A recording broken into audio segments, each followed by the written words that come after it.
கடந்த பொது தேர்தல் சமயத்தில் பதுல்லையில் வச்சு தான் அணிந்திருந்த டிஷர்ட்டை கலட்டி போலீஸாரை நோக்கி வீசினான்ற பேரில் ஹெலின் பெர்னாண்டோ முன்னாள் அமைச்சர் ஒரு பிரச்சனையில் மாட்டிக்கிட்டார்.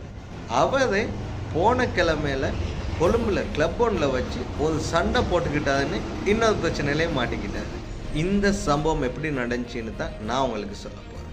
முன்னாள் அமைச்சர் ஹெலின் பெர்னாண்டோட நண்பர்கள் கொஞ்சம் பேர் அழைப்பின் பேர் ஒரு கிளப்புக்கு போயிருக்காரு பார்ட்டி ஒன்று போடுறது. அங்கே பார்ட்டி போட்டுட்டு இருக்க சமயத்தில் அவங்க ரொம்ப சத்தமாக பேசிகிட்டு இருந்திருக்காங்க. அப்போ பின்னாடி வந்த ஒருத்தர் ஹெலின் பெர்னாண்டோ முதுகில் தட்டி தேர்தலில் தோத்தா வீட்டுக்காக இருக்க வேண்டியது தானே அப்படின்னு சத்தமாக சொல்லியிருக்காரு.